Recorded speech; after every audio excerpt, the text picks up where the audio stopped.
जय हिंद दोस्तों, मैं हूं गौरव त्रिवेदी और नॉलेज पार्क के यूट्यूब चैनल पे आप सभी का हार्दिक स्वागत है। आज हम करंट अफेयर के एक इम्पोर्टेंट टॉपिक पर डिस्कस करने वाले हैं।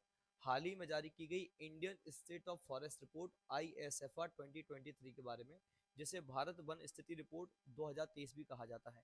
इस रिपोर्ट के माध्यम से हमें भारत में मौजूद वनों की वास्तविक स्थिति के बारे में जानकारी मिलती है और यह रिपोर्ट न सिर्फ MPPSC बल्कि UPSC एग्जाम के लिए भी काफ़ी ज़्यादा महत्वपूर्ण है। पिछले एग्जाम्स में अगर आप देखेंगे तो लगातार इन रिपोर्ट से क्वेश्चंस आपसे एग्जाम में पूछे जाते रहे हैं। आज की जो क्लास है वो हमारी ISFR Indian state of forest report 2023 को डेडिकेटेड है और इस रिपोर्ट में मौजूद उन सभी इंफॉर्मेशन के बारे में आज हम डिटेल डिस्कस करने वाले हैं जिनसे हमारे एग्जाम में क्वेश्चन बन सकते हैं, जहां से पॉसिबिलिटीज है एग्जाम में क्वेश्चंस बनने की। चलिए दोस्तों, इस लेक्चर की हम शुरुआत करते हैं। तो सबसे पहले हम बात करते हैं Indian state of forest report के बारे में, जिसे आप ISFR भारत वन स्थिति रिपोर्ट के नाम से भी जानते हैं। यह report forest survey of India के द्वारा भारतीय वन सर्वेक्षण विभाग के द्वारा प्रत्येक 2 वर्ष के अंतराल में जारी की जाती है। हर 2 साल बाद आप देखें 2 वर्ष के अंतराल में इस रिपोर्ट को जारी किया जाता है। इस बार ये जो रिपोर्ट आई है ये 18वें नंबर की रिपोर्ट है, 18th रिपोर्ट है। और इससे पहले जो रिपोर्ट जारी की गई थी वो 17th रिपोर्ट थी, जिसमें 2020 2020 और 21 का डेटा था। इस रिपोर्ट में आपको जो डेटा मिलेगा वो 2022 और 23 का डेटा आपको मिलने वाला है। यह रिपोर्ट 2 भागों में जारी की जाती है, वॉल्यूम 1 एंड वॉल्यूम 2। वॉल्यूम 1 में इस रिपोर्ट में भारत में मौजूद वनों के बारे में विस्तृत जानकारी और वर्तमान रिपोर्ट और इससे पिछली रिपोर्ट के बारे में जो तुलनात्मक अध्ययन है वो आपको वॉल्यूम 1 में देखने को मिलता है। जबकि भारत के अंदर मौजूद अलग अलग राज्यों में वनों की स्थिति के बारे में और राज्यों के अंदर जिलों के अंदर वनों की स्थिति के बारे में विस्तृत जानकारी हमको वॉल्यूम 2 में आपको मिलती है। इसका मतलब क्लियर है कि जब आप इंडियन फॉरेस्ट रिपोर्ट में जब आप इंडिया लेवल की बात करते हैं, भारत के स्तर राष्ट्रीय स्तर की जब आप बात करेंगे तो आपको वहाँ डेटा वॉल्यूम 1 में मिलेगा। और जब हम नेक्स्ट क्लास लेकर के आएंगे वॉल्यूम 2 पर, यानी कि हम बात करेंगे वहाँ पे मध्य प्रदेश और मध्य प्रदेश में मौजूद जिलों में वनों की स्थिति के बारे में। तो आज की जो क्लास है वो हमारी वॉल्यूम 1 को डेडिकेटेड है। नेक्स्ट जो क्लास आपकी रहेगी उसमें हम वॉल्यूम 2 के बारे में डिस्कस करेंगे और स्पेशली बात करेंगे मध्य प्रदेश में वनों की स्थिति के बारे में। चलिए दोस्तों, आज की क्लास को हम शुरुआत करते हैं। तो भारत वन स्थिति रिपोर्ट, जिसे आप Indian state of forest report ISFR के नाम से जानते हैं, ये 2023 22-23 का इसमें डेटा रिलीज किया गया है by the ministry of environment forest and climate change के द्वारा। और यह रिपोर्ट 18वें नंबर की रिपोर्ट है, 18th रिपोर्ट आपको देखने को मिलेगी, जो कि पब्लिश की जाती है फॉरेस्ट सर्वे ऑफ इंडिया के द्वारा। याद रखना, पब्लिश किया जाता है फॉरेस्ट सर्वे ऑफ इंडिया के द्वारा और इसे जारी किया रिलीज किसने किया है? Ministry of environment forest and climate change के द्वारा। यह एक द्विवार्षिक, यानी कि इसे हर 2 साल बाद इसे जारी किया जाता है और फर्स्ट टाइम इस रिपोर्ट को पब्लिश किया गया था 1987 में, 1987 में। तो it has been published by the forest survey of India FSI on a biennial basis since 1987, यानी कि इसे द्विवार्षिक आधार पर, यानी कि हर 2 वर्ष के बाद इस रिपोर्ट को जारी किया जाता है फॉरेस्ट सर्वे ऑफ इंडिया के द्वारा। ठीक है, तो the first report was published in 1987 and the 2023 report is the 18th report, यानी कि ये 18वें नंबर की रिपोर्ट आपको देखने को मिल जाएगी। इस रिपोर्ट में आपको फॉरेस्ट कवर, ठीक है, tree cover, mangrove cover, growing stock, carbon stock, इन सभी महत्वपूर्ण टॉपिक्स पर, इन महत्वपूर्ण विषय पर आपको यहाँ पर इंफॉर्मेशन जानकारी उपलब्ध कराई जाती है। और आज हम इन सभी विषयों पर, इन सभी टॉपिक्स पर डिस्कस करेंगे और साथ ही साथ भारत में मौजूद वनों की स्थिति के बारे में डिटेल डिस्कशन हमारा इस पूरी वीडियो में रहने वाला है। चलिए दोस्तों, तो सबसे पहले हम बात करते हैं फॉरेस्ट कवर के बारे में या फिर फॉरेस्ट के बारे में। तो व्हाट इज फॉरेस्ट, वन क्या होते हैं? तो फॉरेस्ट सर्वे ऑफ इंडिया के द्वारा, फॉरेस्ट सर्वे ऑफ इंडिया के द्वारा वनों को कुछ इस तरह से डिफाइन किया गया है कि एक ऐसा एरिया जो कम से कम 1 हेक्टेयर का हो, एक ऐसा एरिया जो कम से कम कितना हो, 1 हेक्टेयर का हो, ठीक है, और उसकी कैनोपी डेंसिटी मोर देन 10% हो, ठीक है, उसका जो कैनोपी घनत्व है वो 10% से ज्यादा हो, ऐसे क्षेत्रों को वन कहा जाता है। ठीक, तो कम से कम 1 हेक्टेयर का लैंड होना चाहिए। 1 हेक्टेयर उससे अधिक की भूमि हो और कैनोपी डेंसिटी 10% से ज्यादा हो। ठीक, अब कैनोपी डेंसिटी क्या होती है यहाँ पर जरा समझते हैं भाई। कैनोपी डेंसिटी बेसिकली क्या होती है, ये जो आप ट्री देख रहे हैं, ये ट्री के ऊपर आप यहाँ देखेंगे तो लीव्स और ब्रांचेस के थ्रू कुछ एक रूफ टाइप का एक स्ट्रक्चर तैयार कराया जाता है, यही आपकी क्या कहलाती है, कैनोपी कहलाती है। ठीक है, जब आप प्लांट्स को या ट्रीज को नीचे से खड़े होकर के ऊपर की तरफ देखेंगे तो जो ब्रांचेस और जो लीव्स होती हैं, ठीक है, तो वही क्या कहलाती है, आपकी कैनोपी कहलाती है। ठीक, तो कैनोपी क्या है, tree canopy is the upper most layer of the forest. Forest का जो अपर मोस्ट लेयर है वो क्या कहलाता है, कैनोपी कहलाता है। Made up of the branches and leaves of tree, जो किससे बनती है, ब्रांचेस और लीव्स, पेड़ पौधों की शाखाओं और पत्तियों से इसका निर्माण होता है। That spread out to form a kind of ceiling, जो किसका फॉर्मेशन करती है, एक प्रकार की सीलिंग का फॉर्मेशन करती है। लीव्स और ब्रांचों से मिलकर के इसका फॉर्मेशन होता है। प्लांट्स में, ट्रीज में ये पार्ट क्या कहलाता है, आपका कैनोपी कहलाता है। और वहीं जब हम बात करें कैनोपी डेंसिटी के बारे में, तो canopy density also known as canopy cover is the ratio of amount of vegetation to the amount of ground as seen from the above और फ्रॉम द एयर। मतलब क्या है कि अगर आप ऊपर से यहाँ पर सरफेस को अगर आप देखेंगे, ठीक है, तो जितना एरिया आपका इस कैनोपी के थ्रू कवर रहता है उसे ही क्या कहा जाता है, कैनोपी डेंसिटी कहा जाता है। मतलब वो रेशियो जहां पर, एक बिल्कुल सिंपल लैंग्वेज में अगर आप समझने की कोशिश करें कि भाई अगर मैं ऊपर से देखूं किसी फॉरेस्ट को कुछ इस तरह से, ये वाली जो इमेज आप देख रहे हैं, अगर मैं ऊपर से देखूंगा तो मुझे ये हरे हरी कैनोपीज जो है वही दिखाई देंगी। ठीक है, और नीचे मुझे सरफेस बहुत कम दिखाई दे रही है, इसका मतलब क्या है, यहाँ पर कैनोपी डेंसिटी क्या है, ज्यादा है।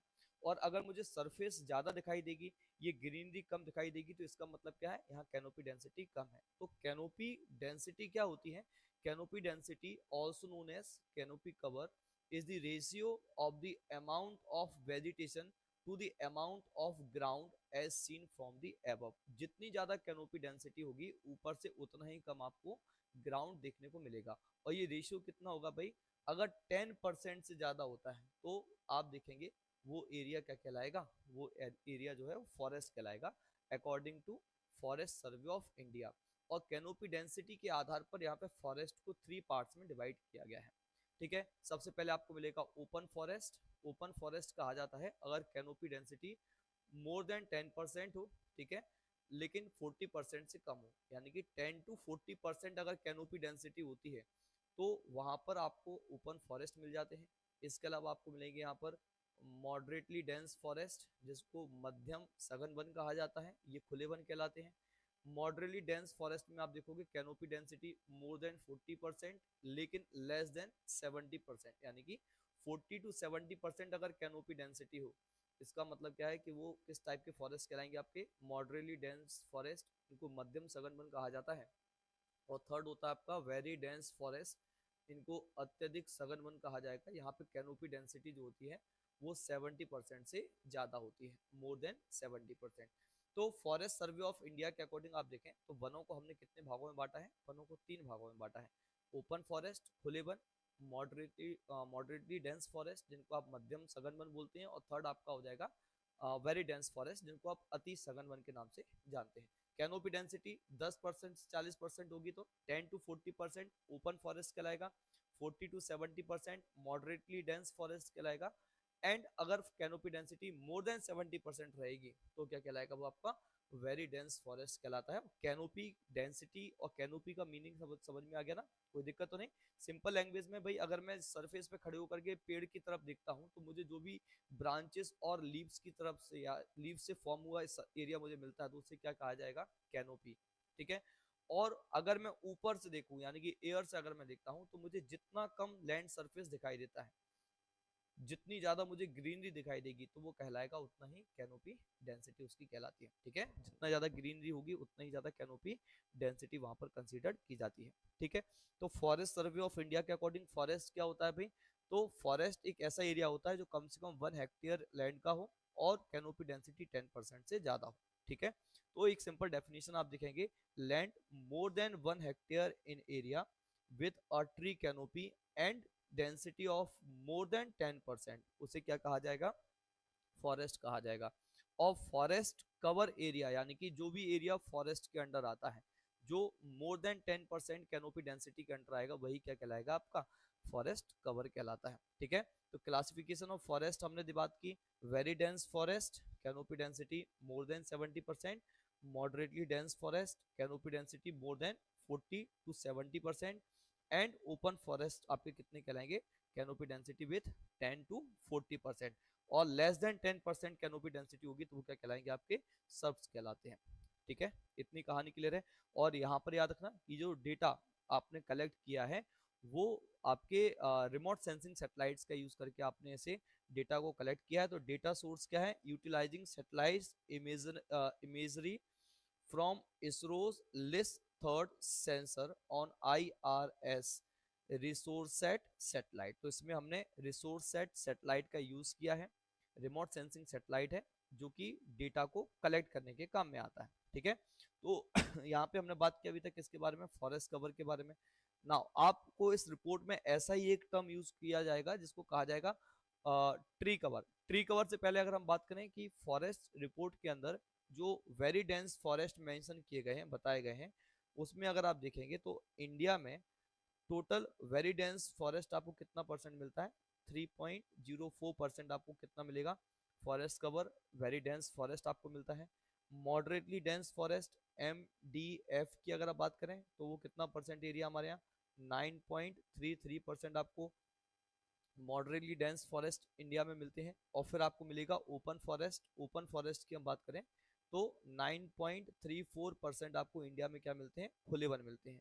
यानी कि ऐसे वन जिनकी कैनोपी डेंसिटी 10% से ज्यादा लेकिन 40% से कम है, वो कितने प्रतिशत वन आपको मिलेंगे, 9.34%। ऐसे फॉरेस्ट जहां कैनोपी डेंसिटी 40% से ज्यादा लेकिन 70% से कम है, वहां पे वो वन कितने मिलेंगे आपको, 9.33%। और ऐसे वन, ऐसे फॉरेस्ट जहां पे कैनोपी डेंसिटी मोर देन 70% है, तो वहां पर आप देखेंगे वो फॉरेस्ट कितने आपके पास, 3.04% आपको फॉरेस्ट मिल जाएंगे। ठीक है, तो ये आपके टाइप ऑफ फॉरेस्ट है और वो फॉरेस्ट इंडिया में किस किस परसेंटेज में आपको मिलते हैं, वहां पर हमने इसकी बात की। ठीक, इसके बाद यहीं से आपको एक और टर्म यूज होता है जिसको कहा था ट्री कवर। ट्री कवर किसे कहा जाएगा भाई, ऐसे एरियाज जो कि फॉरेस्ट में इंक्लूड नहीं किए जाते हैं, फॉरेस्ट में काउंट नहीं किए जाते हैं, उन्हें आप क्या बोलते हैं, ट्री कवर बोलते हैं। जैसे हमारे आसपास कुछ बाग हो सकते हैं, ठीक है, या फिर घरों के आसपास कोई पार्क हो सकता है।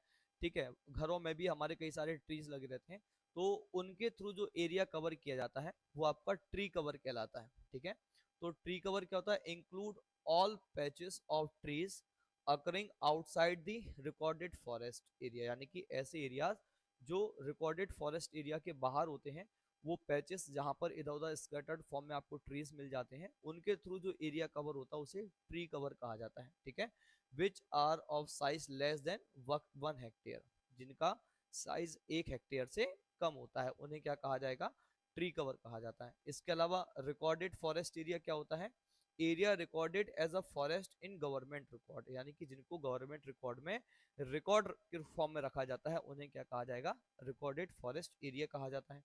कार्बन स्टॉक, ये भी बहुत इंपॉर्टेंट टॉपिक है। कार्बन स्टॉक बेसिकली आप देखें, कार्बन स्टॉक क्या होता है, carbon stock refers to the amount of carbon stored in a particular ecosystem.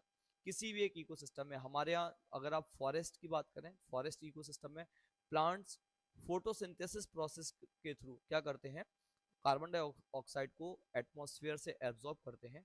तो वो जो कार्बन डाइऑक्साइड में कार्बन जो एब्जॉर्ब किया जा रहा है, वही फॉरेस्ट इकोसिस्टम के लिए क्या कहलाएगा, कार्बन स्टॉक कहलाएगा।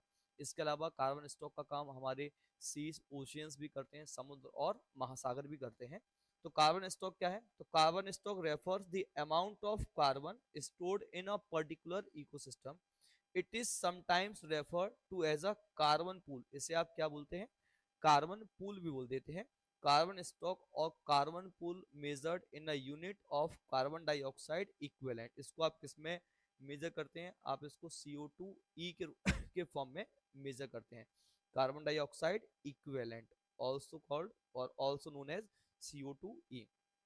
तो यहाँ पर याद रखना, कार्बन स्टॉक क्या होता है कि वो कार्बन जो कि एटमॉस्फेयर से आपने एब्जॉर्ब किया है in the form of carbon dioxide, और फॉरेस्ट इकोसिस्टम में ये प्लांट्स फोटोसिंथेसिस की प्रोसेस के दौरान ऐसा करते हैं। तो कार्बन स्टॉक, रिकॉर्डेड फॉरेस्ट और ट्री कवर और आपका फॉरेस्ट कवर, ये कुछ ऐसे पॉइंट्स रहने वाले हैं जिनका हम इस रिपोर्ट में समय समय पर यूज करने वाले हैं। ठीक है, समझ में आ गया कि नहीं आ गया? चलिए, यहाँ पर बात कर रहे थे कि भाई फॉरेस्ट सर्वे ऑफ इंडिया जो आपकी Indian state of forest report को जारी करता है, ये क्या है, इसके बारे में हम चर्चा करते हैं। What is forest survey of India, जिसको FSI कहा जाता है, भारतीय वन सर्वेक्षण संस्थान इसे कहा जाता है, फॉरेस्ट सर्वे ऑफ इंडिया। तो the forest survey of India is an organisation under the ministry of environment, forest and climate change, यानी कि ministry of environment, forest and climate change के अंदर एक ऑर्गेनाइजेशन है जिसको आप क्या बोलते हैं, फॉरेस्ट सर्वे ऑफ इंडिया। इसकी स्थापना 1 जून 1981 को की गई। बहुत इंपॉर्टेंट क्वेश्चन है, पेपर में आपसे पूछा जाता है। कब इसे स्टेब्लिश किया गया? 1 जून 1981 को। और इसका हेडक्वार्टर आपको कहाँ मिलेगा? देहरादून, उत्तराखंड। ये 100% क्वेश्चन पेपर में आने वाले पॉइंट से याद रखना। ठीक है, यहाँ से 100% पॉसिबिलिटीज आपसे क्वेश्चन पेपर में पूछे जाने की बनती है। Forest survey of India, FSI का फुल फॉर्म। इसको स्टेब्लिश कब किया गया? इसका हेडक्वार्टर कहाँ पर है? और इसका जो मेन ऑब्जेक्टिव है, इसका जो प्राइमरी, अगर हम बात करें प्रमुख काम की हम बात करें, तो इसका काम क्या है? इसका काम है फॉरेस्ट सर्वे ऑफ इंडिया का जो मेन काम है वो है आपका Indian state of forest report को पब्लिश करना, जो कि हर 2 साल के अंतराल के बाद पब्लिश करता है। ठीक है, it is primary organisation in India for the assessment of forest and tree cover. ये क्या करता है? फॉरेस्ट एंड ट्री कवर को असेसमेंट यानी कि उनसे संबंधित डेटा इकट्ठा करता है। And it release biennial assessment report, जिसको आप क्या बोलते हैं? ISFR। और इसी के द्वारा 2023 की रिपोर्ट जो 2024 में पब्लिश की गई है, वो फॉरेस्ट सर्वे ऑफ इंडिया के द्वारा ही पब्लिश की गई है, जो कि 18th नंबर की रिपोर्ट है, 18वें नंबर की रिपोर्ट है। समझ में आ गया? तो फॉरेस्ट सर्वे ऑफ इंडिया का जो मेन काम, प्रमुख काम जो है वो क्या है? वो फॉरेस्ट सर्वे ऑफ इंडिया को का प्रमुख काम फॉरेस्ट रिपोर्ट को जारी करना। भारतीय वन सर्वेक्षण या भारतीय वन सर्वेक्षण का जो प्रमुख कार्य है वो क्या है? फॉरेस्ट सर्वे ऑफ इंडिया का मेन काम Indian state of forest report, भारतीय वन स्थिति रिपोर्ट को पब्लिश करना होता है। ठीक है, चलिए, इसका हेडक्वार्टर देहरादून, उत्तराखंड में मिल जाएगा। और इसका फॉर्मेशन कब हुआ था? 1 जून 1981 को। ये डेट आपको, और हेडक्वार्टर का प्लेस आपको नहीं भूलना है, एग्जाम के पॉइंट ऑफ व्यू से काफी ज्यादा महत्वपूर्ण हो जाता है। चलिए, अब हम बात करें यहाँ पे की फाइंडिंग्स के बारे में, यानी कि उन महत्वपूर्ण बिंदुओं के बारे में जिनसे क्वेश्चन आपसे एग्जाम में बनेंगे। अच्छा, एक चीज और याद रखना, ये जो डेटा आप याद करेंगे वो कम से कम आपका 2 साल से 3 साल तक आपके काम में आएगा। यानी कि ये जो रिपोर्ट है वो कम से कम 2 साल, ठीक है, मान के चलना। जैसे इस साल ये रिपोर्ट जो है वो 2024 में आई, काफी लेट आई है, पूरा 1 साल कंप्लीट कर लिया है। तो 3 साल तक वो डेटा चला जो 16वीं रिपोर्ट, सॉरी 17वें नंबर की रिपोर्ट का डेटा था। तो ये डेटा जो आप पढ़ेंगे वो डेटा आपके आने वाले 2-3 सालों तक आपको पेपर में पूछा जाएगा। तो इसको आप जितनी जल्दी याद करेंगे, जितना अच्छे से आप याद करेंगे, उतना ज्यादा आपके लिए बेनिफिशियल रहने वाला है। तो की पॉइंट्स की हम बात करें तो याद रखना, कंपैरिजन, चूंकि हम वॉल्यूम 1 की बात कर रहे हैं, ठीक है, Indian state of forest report में वॉल्यूम 1, जिसमें आप इंडिया के नेशनल लेवल पर यानी कि राष्ट्रीय स्तर पर वनों की स्थिति के बारे में जानेंगे। और इसकी तुलना करेंगे हमारी पिछली रिपोर्ट के बारे में, क्योंकि ये 2023 की रिपोर्ट है, जिसे आपने 18th नंबर की रिपोर्ट कहा है। ठीक है, तो ये 2021 की रिपोर्ट है, ये कब की थी? आपकी 17th नंबर की रिपोर्ट थी, जिसको 2022 में जारी किया गया था। इसे कब जारी किया गया है? इसे 2024 में जारी किया गया था। ठीक है, हाँ, इसे जनवरी में जारी किया गया था 2022 में। 2024 की रिपोर्ट हमने दिसंबर 2024 में, यानी कि लगभग 1 साल पूरा हमने जो लेट है इस रिपोर्ट को जारी किया था। तो की फाइंडिंग्स की हम बात करें, प्रमुख डेटा की हम बात करेंगे, इंपोर्टेंट डेटा अगर आप देखेंगे तो total forest and tree cover, याद रखना फॉरेस्ट कवर यानी कि जो 1 हेक्टेयर से बड़े क्षेत्र हैं और जहां पर कैनोपी डेंसिटी कितनी है, 10% से ज्यादा है, उसे फॉरेस्ट कवर कहा जाएगा। ट्री कवर जो 1 हेक्टेयर से कम है, जिनको फॉरेस्ट के अंदर काउंट नहीं किया जाता, वो आपके ट्री कवर कहलाएंगे। तो यहाँ पर फर्स्ट डेटा जो आपको मिलेगा वो आपको मिलेगा total forest and tree cover. यहाँ पे हम forest cover plus tree cover की अगर आप बात करेंगे तो हमारे यहाँ कितना परसेंटेज मिलेगा? लेटेस्ट 18th रिपोर्ट के अकॉर्डिंग 25.17%। ये बहुत इंपॉर्टेंट डेटा आपसे एग्जाम में पूछा जाएगा। एरिया किलोमीटर स्क्वायर में भले ही ना आए, लेकिन परसेंटेज में हमको याद करना है, एग्जाम में पेपर में पूछा जाएगा। तो 20.17% total forest and tree cover आपको इंडिया में मिलेगा in according to 18th report, 18वें नंबर की रिपोर्ट के अनुसार।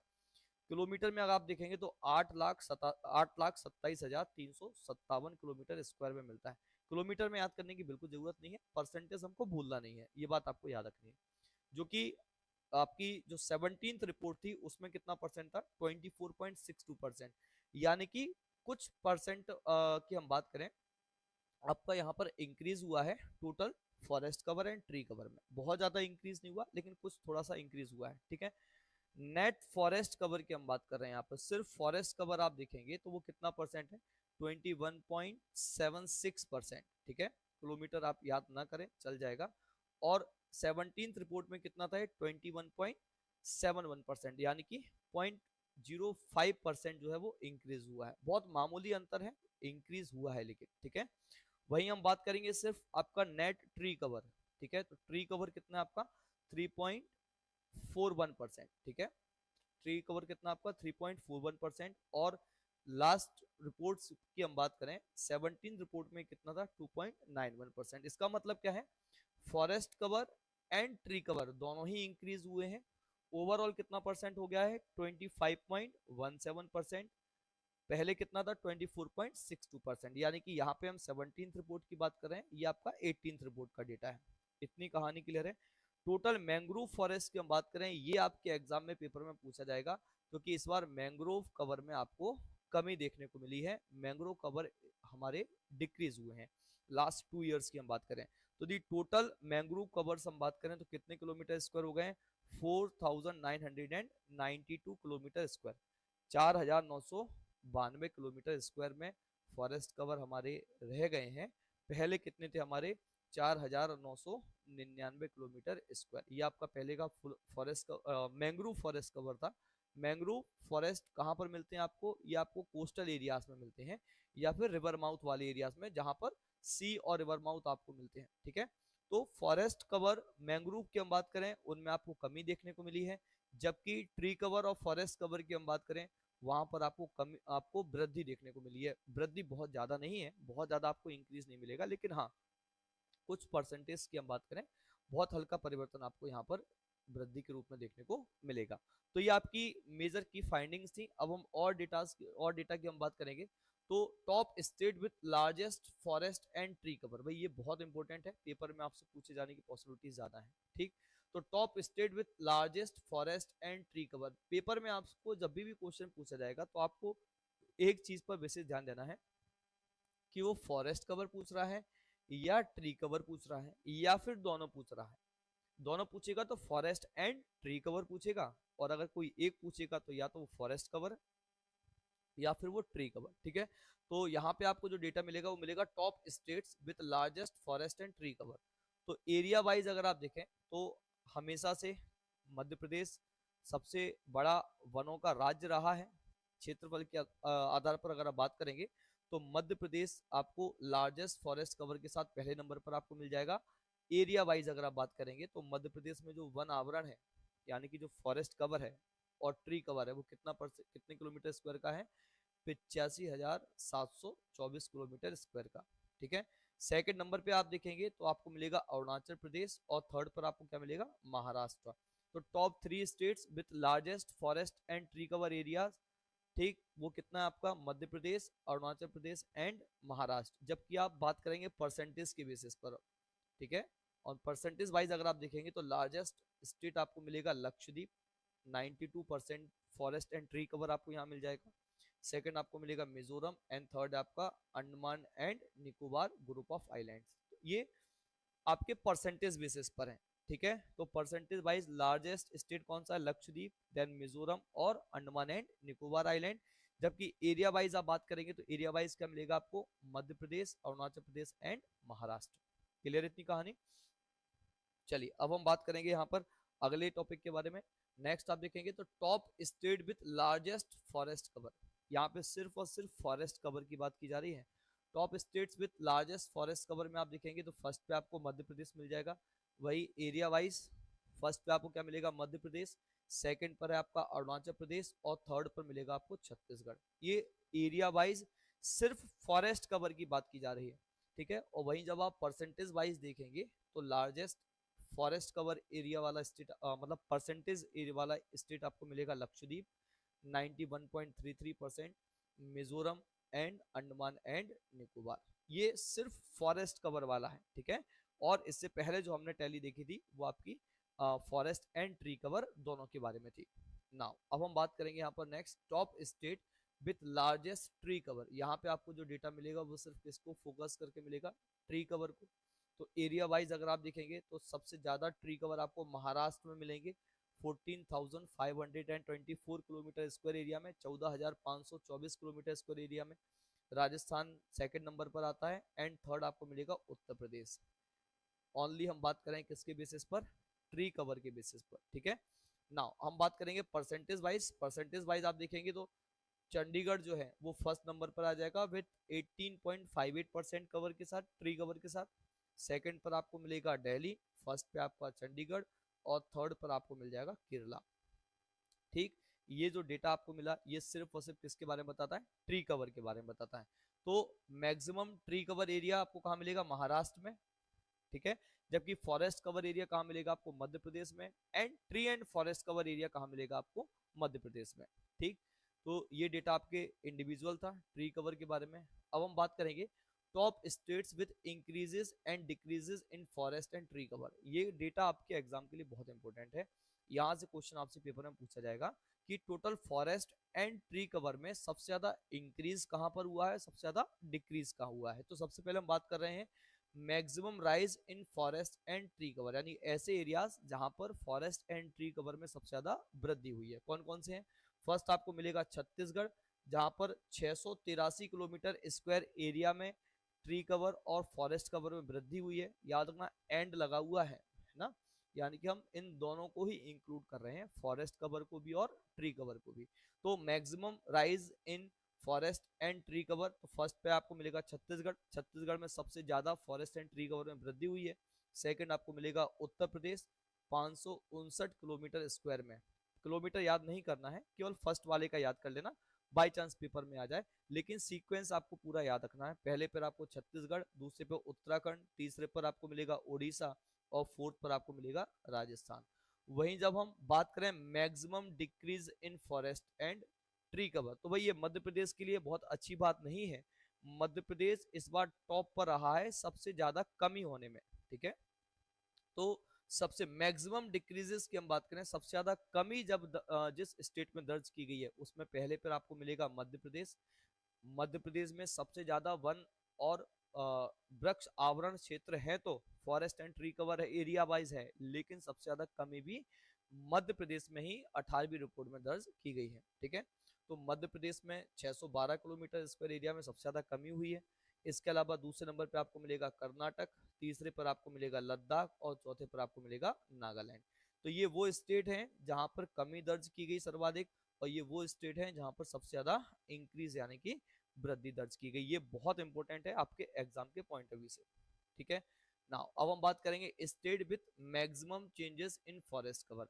वही है कि सबसे ज्यादा कहां पर हुआ, सबसे कम कहां पर हुआ। अगर सिंगल सिंगल स्टेट आ जाए तो भाई मैक्सिमम इंक्रीज कहां पर हुआ है, छत्तीसगढ़ में। छत्तीसगढ़ हमसे कब अलग हुआ था भाई, 2000 में हमसे अलग हुआ है, ठीक है। कितना परसेंट या कितना किलोमीटर स्क्वायर एरिया इंक्रीज हुआ, 684 किलोमीटर स्क्वायर एरिया में फॉरेस्ट कवर और ट्री कवर इंक्रीज हुआ है यहाँ पर, ठीक है।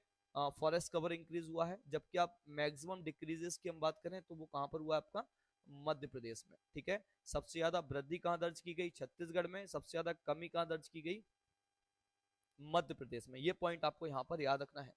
इसके बाद फिर हम बात करेंगे top states by increase in forest and tree cover. Forest and tree cover में सबसे ज्यादा इंक्रीज छत्तीसगढ़, उत्तर प्रदेश, उड़ीसा एंड राजस्थान। ये डेटा हम ऑलरेडी डिस्कस कर चुके थे, ठीक। फिर हम बात करेंगे यहाँ पर मैंग्रोव कवर्स के बारे में। तो जैसा मैंने आपको बताया, मैंग्रोव कवर्स के लिए हमारे लिए बहुत अच्छी खबर नहीं आई है इस बार। हमारी जो 17th रिपोर्ट की तुलना में जो फॉरेस्ट मैंग्रोव फॉरेस्ट कवर है वो उनमें कमी दर्ज की गई है।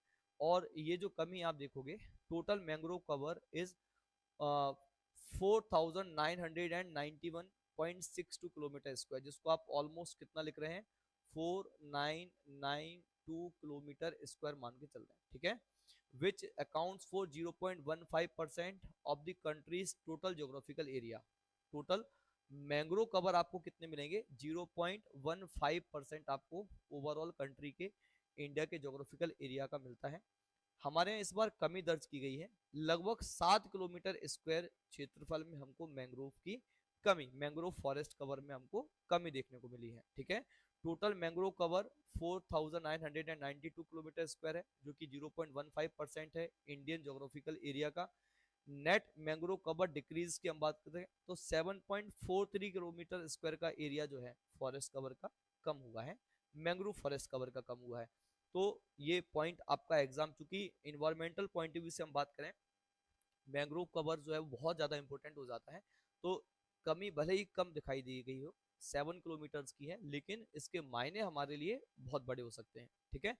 डिक्रीजेस की हम बात करें, सबसे ज्यादा हाईएस्ट लॉस आपको कहाँ मिलेगा, गुजरात में, ठीक है, माइनस मतलब हम बात करें 36 किलोमीटर स्क्वायर एरिया में आप देखेंगे कमी देखने को मिलेगी आपको, ठीक है। अच्छा, यहाँ पे आपको दिख रहा होगा 7 किलोमीटर कम स्क्वायर एरिया में कम हुए हैं, यहाँ पे 36 किलोमीटर स्क्वायर एरिया कम बता रहा है केवल गुजरात में। तो वो इसलिए क्योंकि कुछ स्टेट में इंक्रीज भी हुआ है। ओवरऑल जो कमी आई है वो हमारे यहाँ 7 किलोमीटर स्क्वायर एरिया के मैंग्रोव कवर में आई है, ठीक है। इंक्रीज की हम बात करें तो आंध्र प्रदेश में आप देखोगे सबसे ज्यादा इंक्रीज हुआ है, यानी कि जो मैंग्रोव फॉरेस्ट कवर है उनमें सबसे ज्यादा वृद्धि आपको आंध्र प्रदेश में, एंड देन सेकंड महाराष्ट्र में आपको देखने को मिलेगी। आंध्र प्रदेश में लगभग 13 किलोमीटर स्क्वायर और महाराष्ट्र में लगभग 12 किलोमीटर स्क्वायर फॉरेस्ट कवर में आपको वृद्धि देखने को मिली है, ठीक है। तो ये मैंग्रोव कवर्स के बारे में आपका डेटा था। नाउ अब हम बात कर रहे हैं अदर इंपोर्टेंट फैक्ट्स, कुछ और फैक्ट जो आपको इस पूरी रिपोर्ट में मिल जाएंगे एग्जाम के पॉइंट ऑफ व्यू से। तो 19 states and union territories have more than 33% of the geographical area under the forest cover।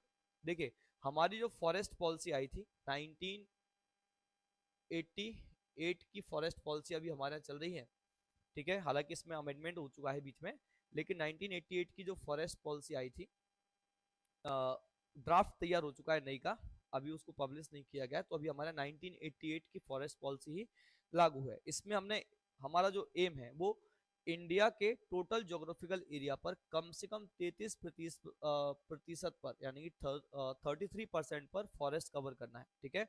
और हमारा उद्देश्य है कि हमें यहाँ तक कम से कम इतना forest cover overall geographical area of India का करना है, अभी जो कि कितना हुआ है 25% के अप्रोक्स है, ठीक है।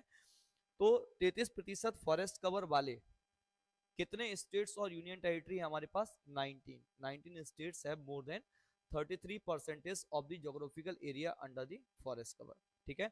वहीं आप देखें 8 स्टेट्स एंड यूनियन टेरिटरीज ऐसे हैं जहां पर फॉरेस्ट कवर जो है अबव दी 75% है, ठीक है।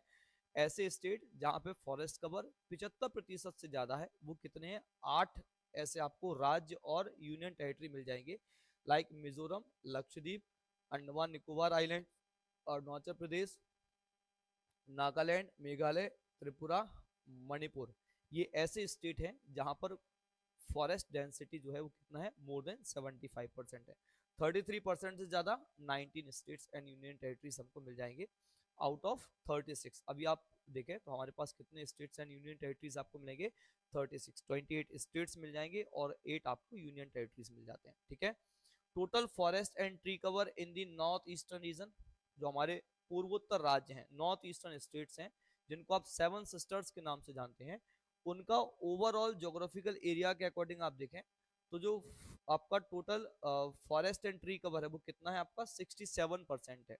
जो नॉर्थ ईस्ट वाले सेवन सिस्टर स्टेट्स हैं उनके कुल ज्योग्राफिकल क्षेत्र का हमारा फॉरेस्ट एंड ट्री कवर कितना है, 67% आपको मिल जाएगा। The north eastern state continue to record decline in decline trend in the forest cover. जो हमारे नॉर्थ ईस्ट स्टेट है, क्योंकि वहां पर एक मेजर प्रॉब्लम आपको मिल जाती है जिसको आप शिफ्टिंग कल्टीवेशन बोलते हैं, झूमिंग कल्टीवेशन बोलते हैं, इसको झूमिंग कृषि कहा जाता है। वहां पर आप, अगर आप नॉर्थ ईस्ट में जाते हैं तो पूरा हिली एरिया है, केवल आप असम को छोड़ दें तो लगभग पूरे स्टेट में आपको हिल्स देखने को मिलते हैं। वहां पर ट्राइब्स रहती हैं और उनके थ्रू जो फार्मिंग टाइप ऑफ फार्मिंग वहां पर जो यूज की जाती है, प्रैक्टिस की जाती है, वो आपका शिफ्टिंग कल्टीवेशन, जिसको आप झूमिंग कृषि बोलते हैं। और झूमिंग कृषि में फॉरेस्ट को कट किया जाता है, जैसा हम सभी को पता है।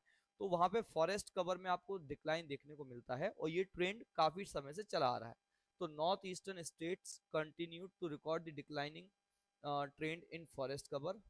ओनली मिजोरम, ये बहुत ज्यादा इंपॉर्टेंट पॉइंट हो जाएगा आपका, केवल मिजोरम एक ऐसा स्टेट है जहां पर आपको फॉरेस्ट कवर इंक्रीज होते हुए मिले हैं, फॉरेस्ट कवर में वृद्धि हुई है। Recorded an increase of 178 kilometre square, 178 kilometre square क्षेत्रफल में वृद्धि केवल और केवल कहां पर हुई, आपकी मिजोरम में। बाकी के स्टेट्स में लगातार फॉरेस्ट कवर आपका कम होता जा रहा है। ठीक है। An assessment of forest cover across the western Ghat, भाई ये पहली बार इस रिपोर्ट में पहली बार ऐसा हुआ है, अभी तक नहीं हुआ था।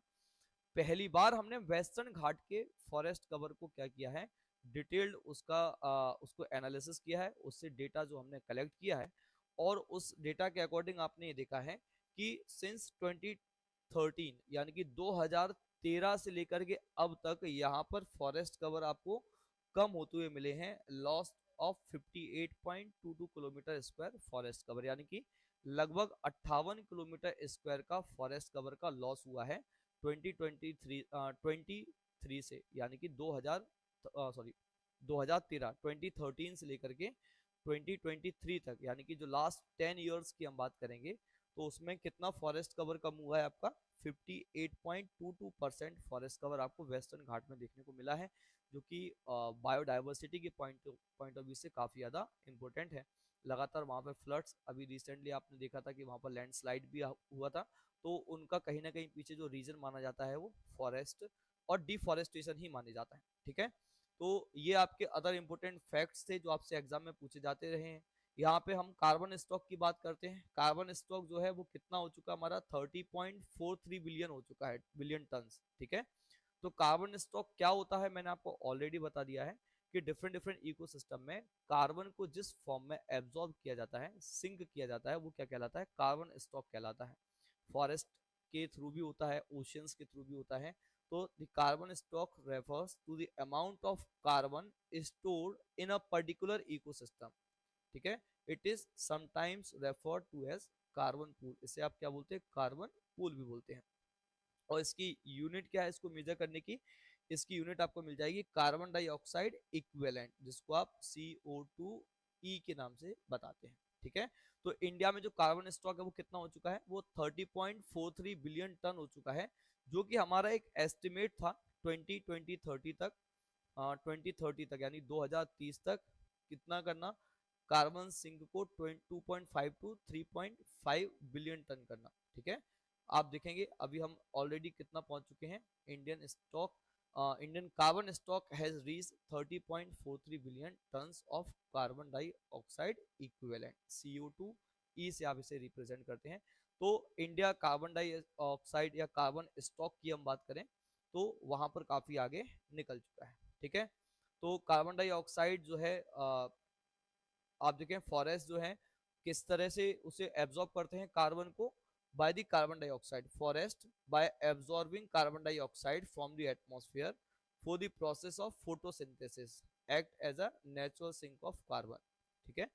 फोटोसिंथेसिस की प्रोसेस के थ्रू प्लांट्स क्या करते हैं, फूड प्रोडक्शन करते हैं, और उसके लिए आपको कार्बन डाइऑक्साइड, यानी कि प्लांट्स क्या करते हैं, कार्बन डाइऑक्साइड को एटमॉस्फेयर से एब्जॉर्ब करते हैं, तो की रोल प्ले करते हैं भाई। ठीक है। कार्बन डाइऑक्साइड या कार्बन को एटमॉस्फेयर से कम करने में।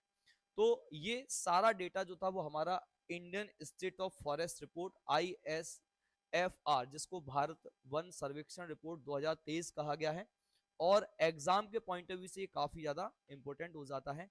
हर एक डेटा ये आपके लिए महत्वपूर्ण है। इसी से रिलेटेड मध्य प्रदेश में वनों की स्थिति, जो कि वॉल्यूम 2 सेकंड पार्ट है इस रिपोर्ट का, इसको अब हम कल डिटेल में डिस्कस करने वाले। हमारी नेक्स्ट क्लास जो रहेगी वो मध्य प्रदेश में वनों की स्थिति के बारे में रहेगी।